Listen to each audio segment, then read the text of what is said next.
ಆ, ಎಲ್ಲರಿಗೂ ನಮಸ್ಕಾರ. ಇದು ಸಾಕಷ್ಟು ವಿಡಿಯೋಗಳೆಲ್ಲ ನೋಡಿದ್ದೀರ. ನನ್ನ ವಿಡಿಯೋಗಳನ್ನು ನೋಡಿ ನಾನು ಸಾಕಷ್ಟು ನನಗೆ ಮನಸ್ಸಿನ ಬಗ್ಗೆ ಎಷ್ಟು ತಿಳ್ಕೊಂಡಿದ್ದೀನೋ ಅದನ್ನು ಆದಷ್ಟು ಸರಳವಾಗಿ ಜನರಿಗೆ ತಲುಪೋ ರೀತಿಯಲ್ಲಿ ಅದನ್ನು ಹೇಳಿದ್ದೀನಿ. ನನ್ನ ಮಾತನ್ನು ಮೋಟಿವೇಶನ್ ಥರ ತೊಗೊಂಡ್ಬೇಡಿ. ಭಾವನೆಗಳು, ನೀವು ನಿಮ್ಮ ಭಾವನೆಗಳನ್ನು ಯಾವ ಥರ ಏನಂತೀರ, ಭಾವನೆಗಳಿಗೆ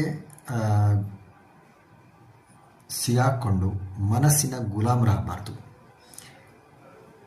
ನಿಮ್ಮ ಜೀವನದ ಅನುಭವದಿಂದ ಈಗ ನಾನೊಂದಷ್ಟು ಹೇಳಿದ್ದೀನಲ್ಲ, ನನ್ನ ವಿಡಿಯೋಗಳನ್ನೆಲ್ಲ ನೋಡಿ ನಿಮಗೂ ಒಂದು ಆ ರಂಗೋಲಿ ಇಡಬೇಕಾದ್ರೆ ಚುಕ್ಕಿ ಎಲ್ಲ ಸೇರಿಸಿ ಒಂದು ಚಿತ್ರನ ಕಂಪ್ಲೀಟ್ ಮಾಡ್ತಿರಲ್ಲ, ನಾನು ಹೇಳಿರೋದನ್ನೆಲ್ಲ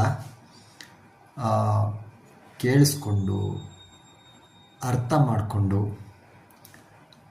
ಅದನ್ನು ಆದಷ್ಟು ಪಾಲನೆ ಮಾಡಬೇಕು.